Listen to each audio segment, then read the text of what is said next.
Morning, good afternoon, and good evening to you. Welcome to the Full 100. It is Thursday, the 4th of June today, coming up close to the weekend again. As I told you guys yesterday, I'm going to be breaking down each one of my suggestions to implement each one of my suggestions of ideas we can implement to solve this situation once and for all. So we never have to come and revisit it again, so we never see the types of cruelty that we've seen for many years, and that came to a head with Mr. Floyd the other day. So these points are raised on my call to action 6.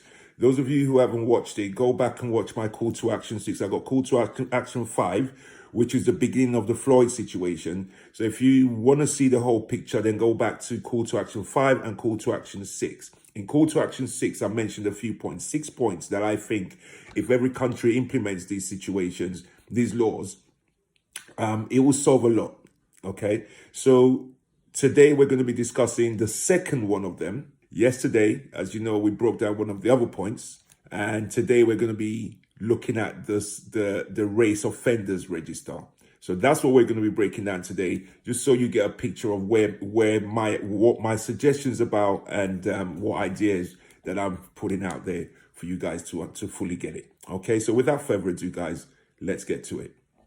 Now, I'm going to start today with a few updates, which is a must for my platform, because my platform is all about bringing you up to speed with news and stuff like that. And obviously, I'm going back over old ground rather than new ground, so I still would like to keep you guys in touch a little bit. So basically, I want to start with an apology. My second only, that I've got something wrong since I've started this platform about 2.5 months now. My apologies regarding the number of police officers that I told you were sacked when in the situation with the 2 students who were tased.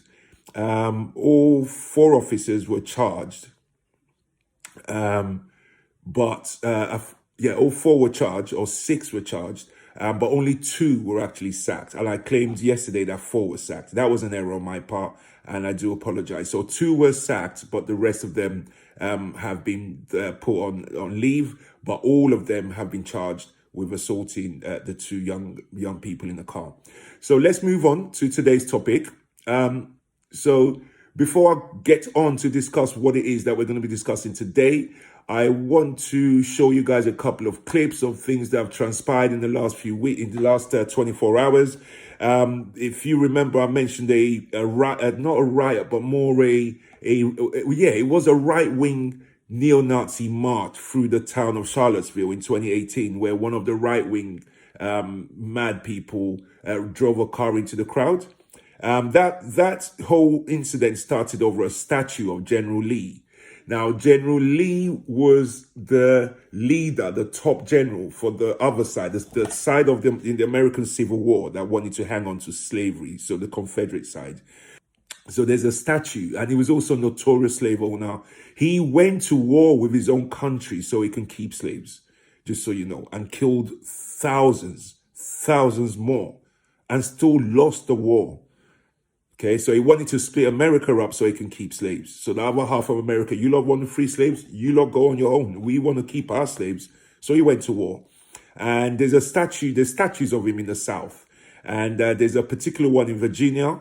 And the governor of Virginia has said basically that he doesn't want the statue. He's thinking about taking the statue down. Now, when the fair-minded people first started to discuss it, it brought out the right-wing people, and that was the video that I showed you with them walking around with a fire and everything else and saying, Jews won't replace us, Jews won't replace us. And Trump praised them, even though his son-in-law is Jew. So that's the kind of twisted stuff that we're talking about here. And also, Trump's Secretary of Defense, General James Mattis, he only resigned last year because of moves that Trump was doing with Syria. So in annoyance, he refused, right? He resigned. He's been quiet ever since because he's like a well-respected. They call him a mad dog. They call him Mad Dog Mattis, yeah? He's a top general, right? But he looks evil. He's one of those guys you really don't want him to be in charge of your life if you get caught in the field of war. But, you know, he spoke up today, and the first time he's given his opinion since he left the government, I had to take my hat off to him.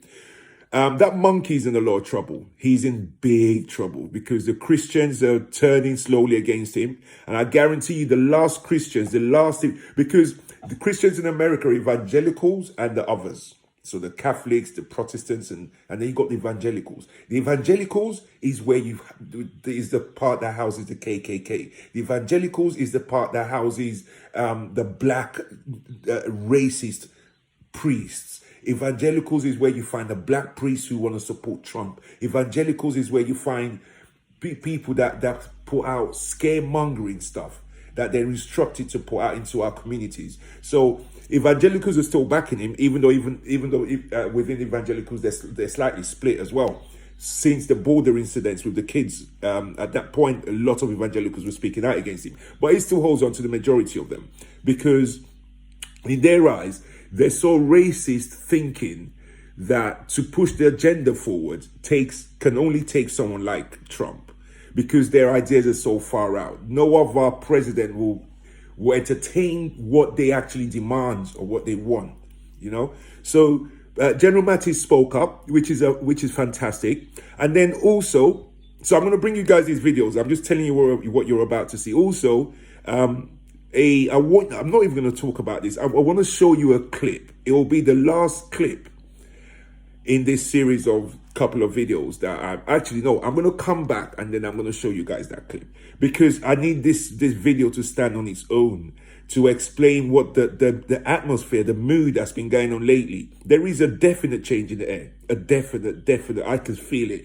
It's so different. I've been locked in and tuned into every one of these situations my whole life.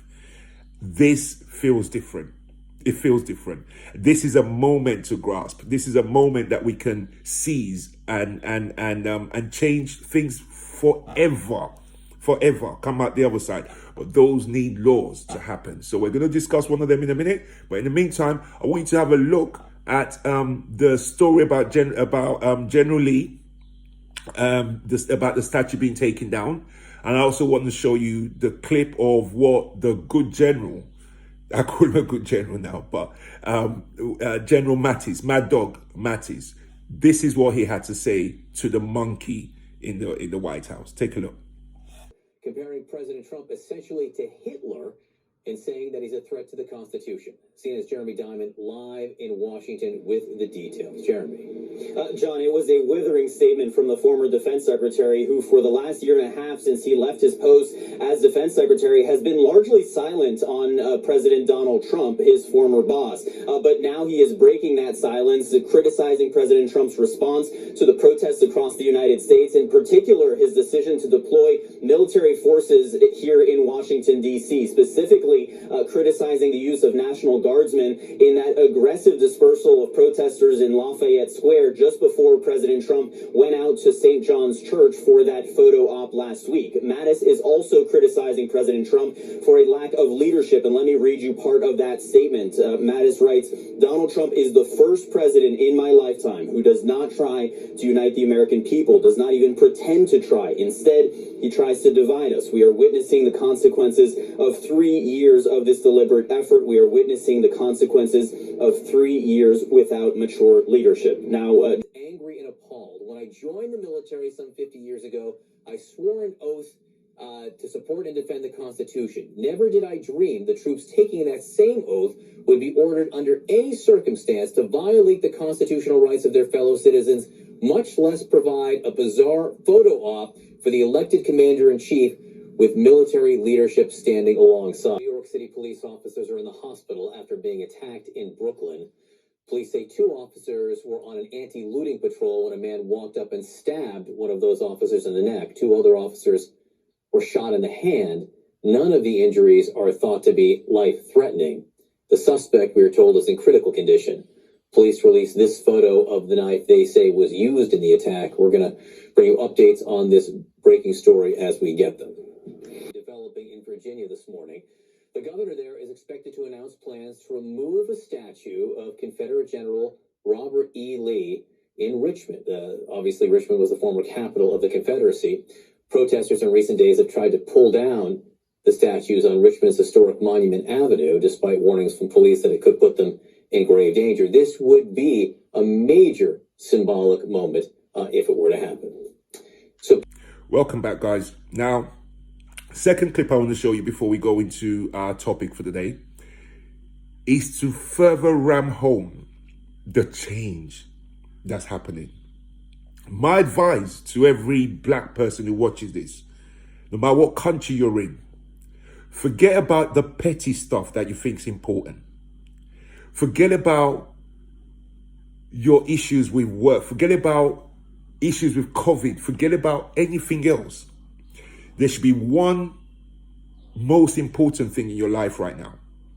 And that's, how do we capture the mood and turn it into action? That's the point. And that's what I'm trying to do right now. I have a platform I can do it with, so I don't need to be sitting in front of the TV and spewing suggestions to the television. I can bring my suggestions live to you guys. So take a look at this chief of police in Texas and listen to what this man says. That's his speech, and his mood and his words captures the mood right now. Take a look. This man and this man and this man, what I love about this city is that they want people of color to be talked about as being thugs and we're bums, and my people, as an immigrant, were rapists. We know what? We built this country. We sustained this country. And I got news for them. We ain't going nowhere. Okay? We are not going nowhere. The ship has sailed. So if you've got hate in your heart for people of color, get over it. Okay? Because this city is a minority majority city. And this city is a city where blacks and whites and browns and legal and illegal all get together because we judge each other by the content of our hearts. Okay? So I am angry. I'm angry. I'm angry because people don't understand, well, why are black people so mad? We had a little old lady stabbed by a crazy man in that officer-involved shooting that stabbed that little old lady. And I had a press conference, and I was angry. You might have seen it. But what people don't understand, I was angry because I looked at that video and I saw my mama's face. And when a black man, I may not be black, but I'm God's child. And when I saw that man calling out for his mama, I thought about my mama. What I kept thinking is, he must be seeing her already, and they're still not letting her. They're not letting his nut up. So I'm here to tell you, we will march as a department with everybody in this community. I will march until I can't stand no more. But I will not, like Truth said, I will not allow anyone to tear down this city, because this is our city. And don't pay close attention, because these little white guys with their skateboards are the ones that are starting all the shit.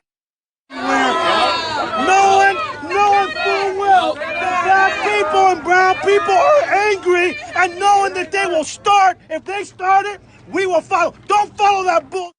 That's the devil's work. They want to tear our communities down because they know communities of color need the police more than anybody. And my one truth is, when I go to rich neighborhoods, you know what I am to them? A necessary evil. When I go to black and brown neighborhoods and poor neighborhoods, you know what we are? A necessity. But the necessity is about good policing with respect. With respect. So I'm here to tell you, if we don't do it right, let us know. Let us know. And if you do it right, lift up them good cops. Lift up them good cops. Don't let them buy into the narrative, please. Because I will tell you what makes our city special is its diversity. And you see, when that Hurricane Harvey hit, people thought, oh, Houston, Texas, man, that's a minority majority city. It's going to go to shit. I got news for you. We showed the world then, and we're going to show them now.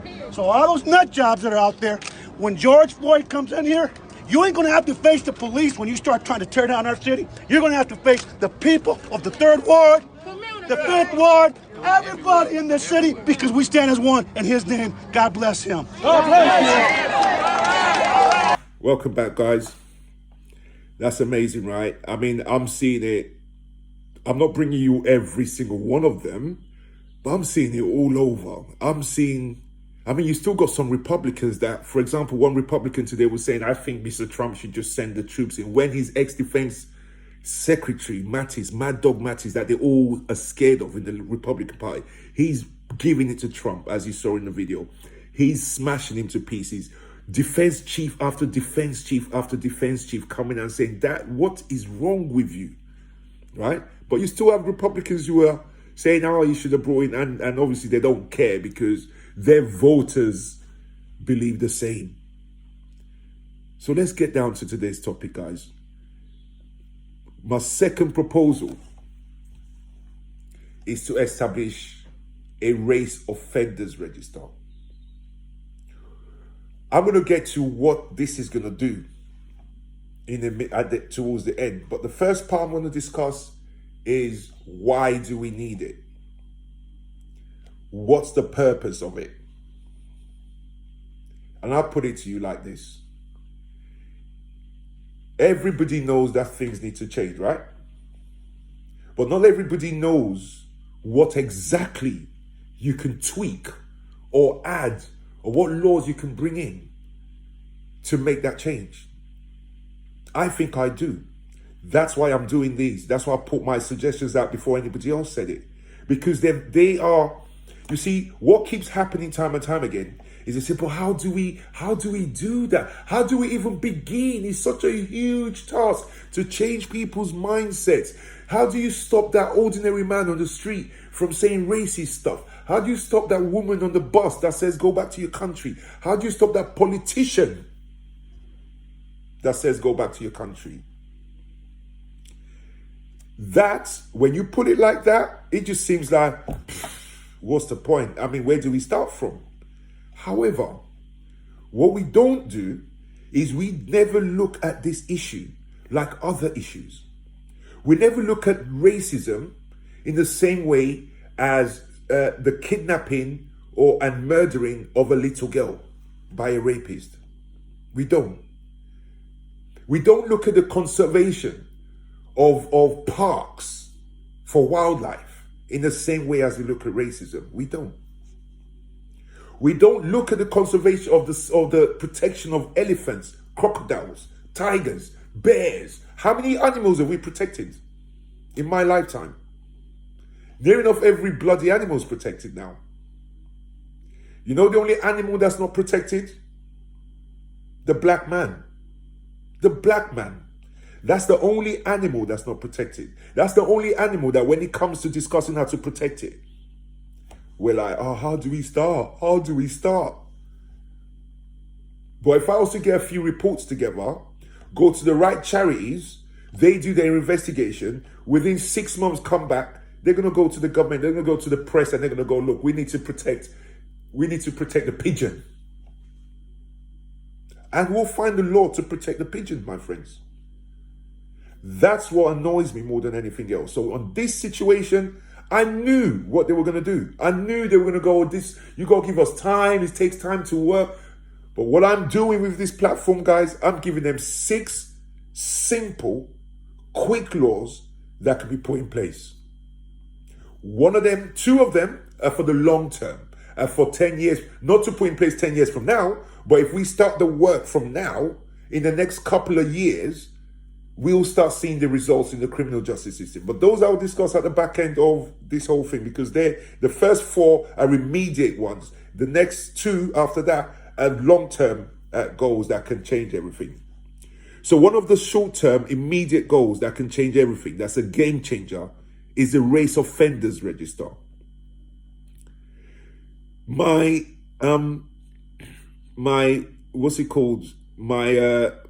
topic yesterday was more really dealing with the police and what they do wrong, right? Really dealing with them. Today's topic is not just them, but also the members of the public. So your politicians, your radio hosts, your newspaper editors, the bosses of the newspapers, because if you let your journalists, your racist journalists, write crap or write racist tones, inciting racist sentiments, and you pass it through your desk and it's published, you go to prison for it. Your name goes on the race offenders register, as well as the journalists who wrote that. So this is to protect the ordinary man. This is to help you. You know, I've had relatives who, I heard once of a relative who was coming out of a shopping mall, and you know the door's open, and some guy has held the door open. When he's turned around and he's seen my family member walking up, he let the door go and said, "Oh, flip and go back to your country," and he walked up. So literally he was holding the door open as a natural instinct, which I have the same instinct. As soon as I'm going through a place, I hold the door open, I look behind me. If there's anyone around, I hold the door for them. If there's no one around, then I let the door go. It's just an automatic thing when you're like that. So this guy's automatic behavior kicks in. He holds the door, he turns around and he sees a black face. And you know what he said? He let the door go. This was back in Brexit. This is just after we voted Brexit. Yeah, Nigel Farage and all them. They raised the racist temperature in this country. So that was then. What I'm telling you now never would have happened before Brexit. So this takes care of those underground situations that many of us feel like to punch the person. When we punch the person, we're the ones who are going to go to prison, because the law for punching someone is much bigger than the law for being racist to someone. So I punch him for being racist, I'm going to go to jail for much longer. And then, well, he won't even see jail as the laws stand today. The laws are a joke. You all heard of Megan's Law? I'll just give you a little history. Megan was a little girl that was kidnapped in America, and she was never found again. But her parents, to make her memory live on, and I take my hat off to them, because they've done exactly that. They have a law that's going to remain for 1,000 years called Megan's Law, and everyone's going to who's Megan, and her story is going to come up time and time again, just like I'm doing now. So her parents managed to succeed in that, right? And Megan's Law is the precursor to the sex offenders register that we have today. Now, Megan's Law has saved tons and tons of people. Tons and tons of people. I can't even begin to tell you. But the one thing it needed to have was teeth. It needed to work. It needed to do what it said on the tin. And that's the thing that we need for the race offenders register. It has to have teeth. We can even go as far as saying that once this kicks in, you start to put pressure on other Western countries, other countries that harbor this type of situation.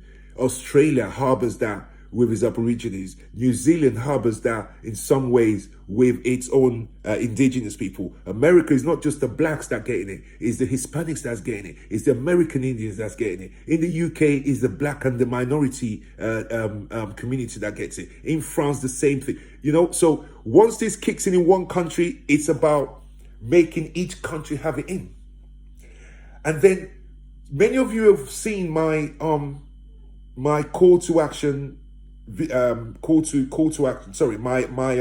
Black Nations, Union of Black Nations idea, which is making all black countries talk as one, set up a security council of 8 countries sitting, which changes every 5 years. So every country has a turn to be on a security council.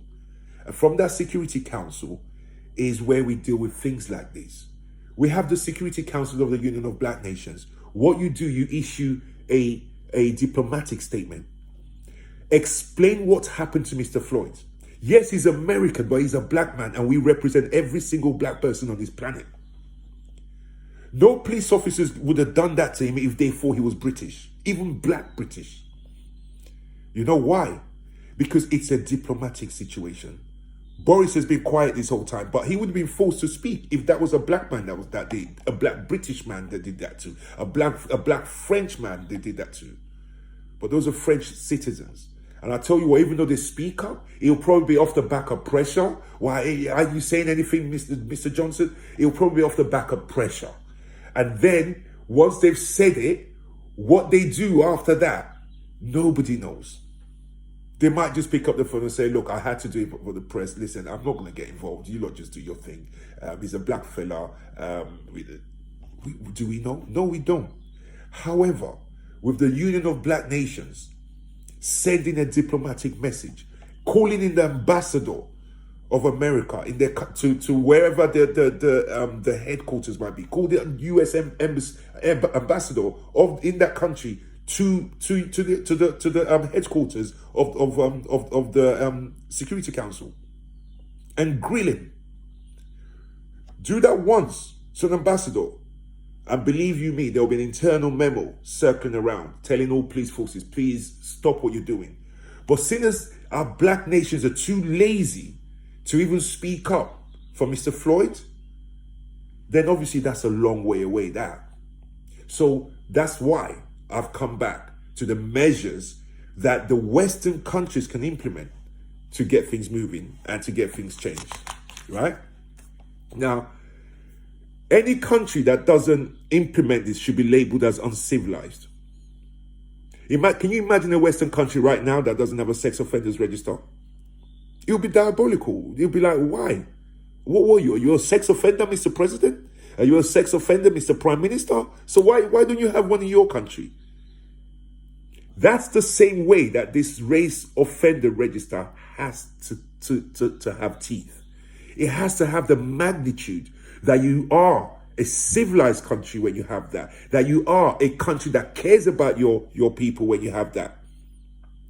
So much so that being on that affects you at the border of any country. When they do a criminal check, that must come up. When you go to get work, that has to come up. When you go to get a DBS, a CRB as it used to be called before, a criminal record check to get a job in some sector, that must come up. The sentences attached to it must be serious. However, let me just say this. The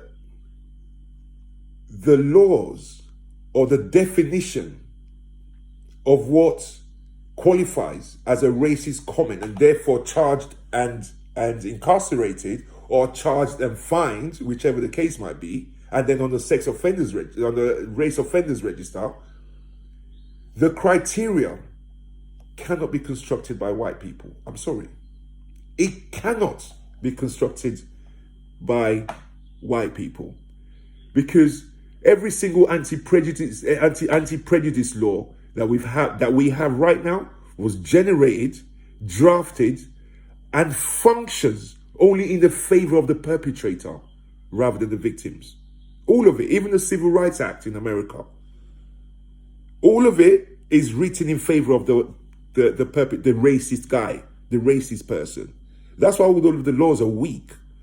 Black people have never once written one of these laws. And these laws now, we have to be the ones who tell you what it feels like. I gave you guys an example yesterday. If someone lived on Mars, and on Mars, there is no money. No one spends money. Just open shops. You just go and you pick what you want. That's how it runs. Now, that person visits the UK or visits Earth. How are you going to tell that person to understand what theft means? When where it comes from, no one ever steals. They don't have a word called theft. They do not know what theft actually means. What do you mean you picked up something that didn't belong? But isn't it for everybody? They'll be asking. Now, imagine getting that person to write an anti-racist law. Because that person, in my example, is a white person. A white person who doesn't know what racism means. But yeah, you're capable of drafting what racism laws should be. You might have fooled the older generation and the people that came before you. But if we're going to change something in this time, it's going to be done in our way. That's what I say. Now, like I've said, guys, animal protection rights. We protect children from abusers and kidnappers. Yeah, that needed drastic laws. We went to protect animals, of all sorts. We never made soft laws. You can go to prison for trying to take an eagle's egg. An eagle's egg. Try and go somewhere and find an eagle's nest and try and pick an egg. You're going to prison. That's an eagle. And that's not even a live eagle yet. That's the baby eagle. That's not even come out yet. So if we can protect these irrelevant, I'm sorry to call them irrelevant, those of you who kiss your eagles and love your eagles, but your eagle's not as important as a human life, has never been and should never have been. It has been before now, but things have to change from now on. We've protected everything. We've protected parks, and we didn't do it lightly. We went all the way and made sure you know what happens to you if you mess with it again. Okay? So laws are the only thing that changes stubborn attitudes, my friends. Not schooling, not flipping, not some course to speak to ethnic people, and then when you leave the course, you do the course of 2-day course, and then when you leave, you go back to your job. Like that's going to cure anybody. No. What stops the policeman from attacking somebody is he knows he's going to be accountable for it. What stops a racist idiot from looking you and say, go back to your country, is because if he's filmed and detained by the public, when the police get there, he's going to court from the cells. This is not a bail condition. This is not a bailing offense. Let the magistrate decide whether to bail you or not. You see, when people get that message in their heads, that is what makes them think twice about taking an eagle's egg or calling me a black bastard. If there is no consequence for taking an eagle's egg, people will be taking eagle's egg till today. Slowly, there must have been stubborn ones at the beginning who were stubborn. I'm just going to do it. That day they tell me I can't take an eagle's egg. You're going to get the same thing with some racist people here. But what happens is, just like any law, the judges make examples of them. And that's why this has to have teeth. Because when fellow racist mugs, people like Tommy Robinson, spews his stuff on the internet, it's because he knows there's no repercussion for that. When he sees a couple of his mates who spew that rubbish arrested and arraigned in court, he's soon sinking to people's like that's minds. So the Race Offenders Register, my friends, is key to this thing. A racist officer with his name in the register will or should never be given a badge, right? Now, this fella that did this to these to Mr. Floyd had 18 previous offenses. 18 previous complaints. Only convicted on 2 of them, mind you. However, we know all 18 had to be correct. Nobody wakes up and knows the trouble that you go through to bring a complaint against the system, how long it stretches out, what they need of you, how the scrutiny then comes on you, and all the other shebang that go around with that. Nobody brings that up and does that and lies about it because it's just too much headache to do that. However, when it really happens, then you're going to go all the way. So I believe every one of those 18 complaints. And I know the only reason he got convicted on 2 is because he's a police officer. Guys, listen, please, what I don't want to hear is that laws are too harsh or this or that. Just like there are people today still comparing. I heard about one person comparing, they're putting up pictures of the army guy, Lee. I can't remember his surname now, it's just escaped me. But the soldier that was killed by those 2 evil doers, we all bled for him. No matter what color you were, we all cried for him. And that's the difference between us and you. You, I'm talking to you. When Mr. Floyd gets his life drained out of him, you have no empathy. You see everybody marching, you see people crying on TV. And the best you can come up with, you right-wing nuts, is to pull Lee's photo up and say, yeah, but what about him? Comparing the 2, I broke it down easy for those mugs, those evil, racist pigs who would even attempt to go there today. I broke it down for them. You're comparing the killing of the soldier with that, an officer killing a black guy because 2 black guys killed him. Why don't you compare Lee Rigby? That's it. Why don't you compare Lee Rigby's death to the neo-Nazi guy, white supremacist, who drove all the way from Wales, hired a truck, drove all the way from Wales and drove to outside the mosque and ran down how many people and killed one? That's what you compare. They were terrorist acts. This guy, Floyd, Mr. Floyd, was killed by somebody who Mr. Floyd pays out of his tax money. It was done by somebody who's supposed to serve him. It was done by somebody who's supposed to protect him. It was so sadistic, the guy had his hand in his pocket while he was doing it. He was enjoying the ride. He was enjoying knowing he's getting closer to him stopping moving. And he stopped moving yet. As he stopped moving yet. And even after he stopped moving, he still had his knee on him for 2.5 minutes. You want to compare that? You are evil as they come. And those people are the people we don't need. Because those people will watch a firing squad shoot down 50 black women and they won't feel nothing. But take a dog and smash the dog's head with a hammer and they will cry all over you and tell you how despicable you are. Those people we do not need on our side. They can go and lay down in the cave they belong, okay? But the rest of you, fair-minded people, we need all of you. We need every single person. I'm really heartened with what I'm seeing at the moment. So guys, I've got a couple more videos to show you guys, right?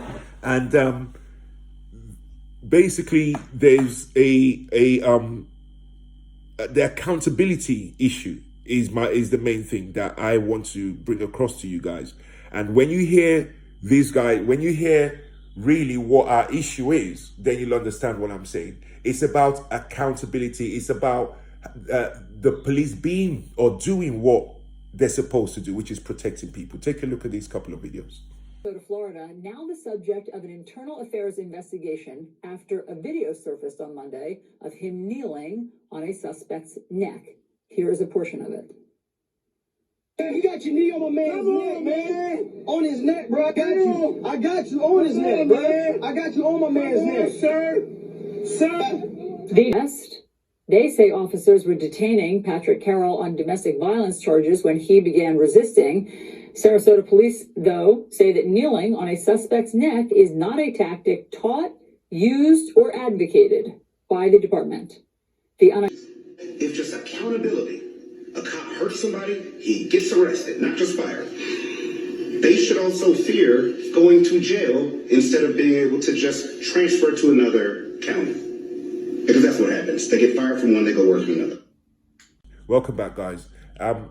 So with my register, a racist cop will have his name in the register before he joined the police force, if he ever was like that and got caught. While in the police service, if he committed an offense, it won't just be that internal situation anymore. Because the press and people like Tommy Robinson, these are the people that when kids are just growing up, coming out of school, and they've got friends that they went to school with, primary school, they get to secondary school, they're all together in a together world. These kids turn 17 and goes to work stacking shelves in Tesco. And in the 2 years he spends in Tesco, he's exposed to older people who are racist and tell him stuff. They give him articles to read and all of this stuff. All of a sudden, this kid that didn't see black, white, or Asian, all of a sudden now sees himself as superior to everyone else. The press are the ones who do this. The press are the ones who create new generation of racists. The law on them has to be mighty strict. Mighty strict. And I'm talking about no editor is ever at risk of going to prison. We have to let them understand that there is a risk of going to prison when you spew stuff like this. I'm going to finish today by showing you guys a video. It's a rap video of many of the people who have passed away. And it's poignant, this video. I will end the show with that after I've said my goodbyes and take a minute to watch it. I want to leave you guys by saying this. Any black person anywhere in the world right now who isn't paying attention to this, or who thinks this doesn't concern them, or who's not contributing a single thing, please go and hide yourself in shame. Please. I'm not meaning it disrespectfully. I'm meaning with all due respect. Stay away and just keep silent. Don't post stuff on social media that isn't going to help. Don't contact people with stuff when they're on this topic, trying to do what they can. Just stay away for a while. Just let the people who are concerned go do what they're doing. When you see that everything's done, and if we succeed, now you're happy we've succeeded, then come back out and play with us. At the moment, if you're not involved in the fight in any shape, way, or form, just stay quiet. I don't want to hear from you. Don't call me. Don't talk to me. Don't have nothing to do with me. Just stay quiet. Let us carry on with fighting, because I'm tired of seeing 21, 22-year-old white kids, 30-year-old white people, 40, 50-year-old white people out there fighting our fight for us. I've seen 22, 23, 25-year-old black kids and younger. Where are the older generation? Where are the ones who actually experience this brutality more than they have? Where are you? Where is your voice? Where is your support for those who are doing stuff? Check yourself. Guys, come to the end of the show. Tomorrow we'll be discussing giving the public the right to stop an officer if what we saw on that video were ever to happen again. So guys, enjoy your Thursday, and I'll see you back here tomorrow. Take care. God bless. Bye-bye. Was Freddie, Sam, Corey, Eric, Philando, Ahmad, Steven, Kenneth, Amadou, Jonathan, Christian, Terrace, Sean. Killed him a day before his wedding. Jamal killed him while he was in handcuffs. Mike killed him while he had his hands up. Kamani, Ramali, Phillip, Alton. About 3 Kevins, about 2 Jordans. John, Laquan, Bathon, Stephon, Tony, Tamir, Elijah, Antoine, Izelle, Terrell, Dontre, Akai, George. For him, set the country on fire. Timothy, Patrick, Paul, Tyree, Quintonio, Darius, Jeremy, William, Anthony, Dante, Oscar, Kendrick, Keith, David, Walter. Women like Sandra, Betty, Rihanna, India, Michelle, Tatiana, Tanisha, Rika, Natasha, Pamela, Janet, Megan, Baby Ayan. All that we lost, your name live on. Wasn't killed by a cop, but I can't forget Trayvon. Can't forget Emmett, and all of those we lost to the beast. No justice, no peace. No peace.